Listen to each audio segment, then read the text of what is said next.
কঠোৰঘাট দুনি গাঁও পঞ্চায়তৰ দুনিৰ চেঙেলেঝাৰ গাঁও পঞ্চায়তৰ ৩ নম্বৰ গুমৰপৰা গাঁও পঞ্চায়তৰ পৰা মই প্ৰতিনিধিত্ব কৰিছিলোঁ। আজি এই পঞ্চায়ত নিৰ্বাচনৰ যি নিৰ্বাচন হৈ গ'ল 8 তাৰিখে ভোট ৰাইজে প্ৰদান কৰিলে। আজি তাৰ ফলাফল লাভ কৰিবলৈ সক্ষম হৈছোঁ।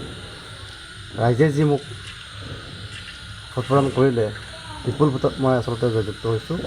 ইয়াৰ কাৰণে মই স্থানীয় বিধায়ক ডক্টৰ প্ৰমোদ ৰাজবংশী, সাংসদ দিলীপ কুমাৰ শইকীয়া,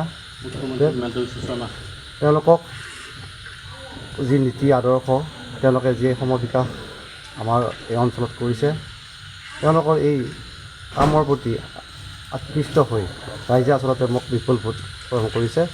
গতিকে মই তেওঁলোকৰ অবিহনে আচলতে আজি মই জয়ী হ'ব নোৱাৰিলোঁ হয়তো।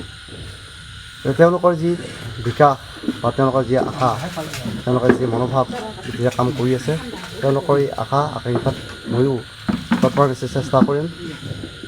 ৰাইজক সেৱা কৰাৰ যি মোক সুবিধা কাম কৰি দিছে, গতিকে মই ৰাইজৰ হৈ যি প্ৰতিনিধিত্ব কৰিবৰ কাৰণে ওলাই আহিছোঁ। গতিকে যিধৰণে চৰকাৰখনে আঁচনিসমূহ ৰূপায়ণ কৰি আহিছে, এই আঁচনিসমূহ মই সঠিকভাৱে ৰূপায়ণ কৰিবৰ কাৰণে মই চেষ্টা কৰিম, যাতে এই দুখীয়া নিচলা এই অঞ্চলটোত আচলতে বহুত পিছপৰা অঞ্চল, ইয়াত বহুত কাম কৰিবলগীয়া এতিয়াও আছে।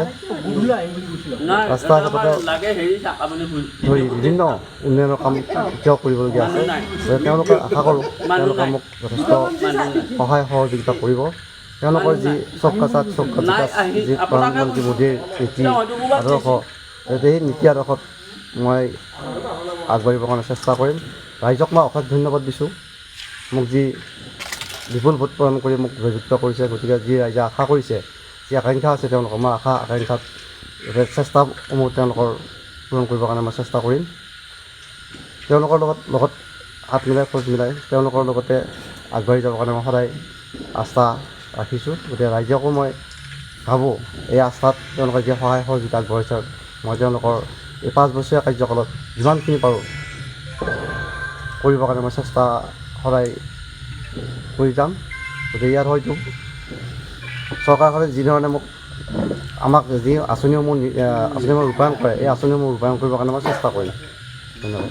কঠোৰঘাট দুনি গাঁও পঞ্চায়তৰ দুনিৰ চেঙেলেঝাৰ গাঁও পঞ্চায়তৰ ৩ নম্বৰ গুমৰপৰা গাঁও পঞ্চায়তৰ পৰা মই প্ৰতিনিধিত্ব কৰিছিলোঁ। আজি এই পঞ্চায়ত নিৰ্বাচনৰ যি নিৰ্বাচন হৈ গ'ল 8 তাৰিখে ভোট ৰাইজে প্ৰদান কৰিলে। আজি তাৰ ফলাফল লাভ কৰিবলৈ সক্ষম হৈছোঁ।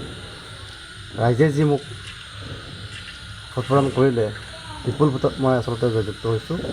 ইয়াৰ কাৰণে মই স্থানীয় বিধায়ক ডক্টৰ প্ৰমোদ ৰাজবংশী, সাংসদ দিলীপ কুমাৰ শইকীয়া,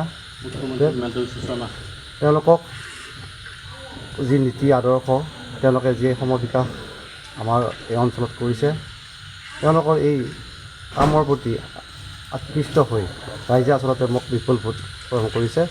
গতিকে মই তেওঁলোকৰ অবিহনে আচলতে আজি মই জয়ী হ'ব নোৱাৰিলোঁ হয়তো।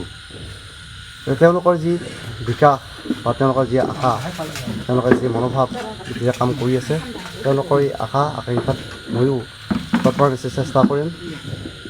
ৰাইজক সেৱা কৰাৰ যি মোক সুবিধা কাম কৰি দিছে, গতিকে মই ৰাইজৰ হৈ যি প্ৰতিনিধিত্ব কৰিবৰ কাৰণে ওলাই আহিছোঁ। গতিকে যিধৰণে চৰকাৰখনে আঁচনিসমূহ ৰূপায়ণ কৰি আহিছে, এই আঁচনিসমূহ মই সঠিকভাৱে ৰূপায়ণ কৰিবৰ কাৰণে মই চেষ্টা কৰিম, যাতে এই দুখীয়া নিচলা এই অঞ্চলটোত আচলতে বহুত পিছপৰা অঞ্চল, ইয়াত বহুত কাম কৰিবলগীয়া এতিয়াও আছে। ৰাস্তা ঘাটতে ধৰি বিভিন্ন উন্নয়নৰ কাম এতিয়াও কৰিবলগীয়া আছে। তেওঁলোকে আশা কৰোঁ তেওঁলোকে মোক যথেষ্ট সহায় সহযোগিতা কৰিব। তেওঁলোকৰ যি চবকা সাথ চবকা বিকাশ, যি প্ৰধানমন্ত্ৰী মোদীৰ নীতি আদৰ্শ, সেই নীতি আদৰ্শত মই আগবাঢ়িবৰ কাৰণে চেষ্টা কৰিম। ৰাইজক মই অশেষ ধন্যবাদ দিছোঁ, মোক যি বিপুল ভোট প্ৰদান কৰি মোক জয়যুক্ত কৰিছে। গতিকে যি ৰাইজে আশা কৰিছে, যি আকাংক্ষা আছে তেওঁলোকৰ, মই আশা আকাংক্ষাত চেষ্টাসমূহ তেওঁলোকৰ পূৰণ কৰিবৰ কাৰণে মই চেষ্টা কৰিম।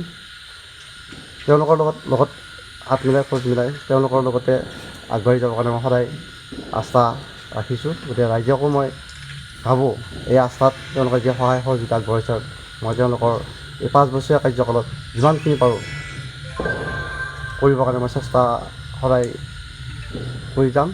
গতিকে ইয়াত হয়তো চৰকাৰখনে যিধৰণে আমাক যি আঁচনিসমূহ ৰূপায়ণ কৰে, এই আঁচনিসমূহ ৰূপায়ণ কৰিবৰ কাৰণে মই চেষ্টা কৰিম।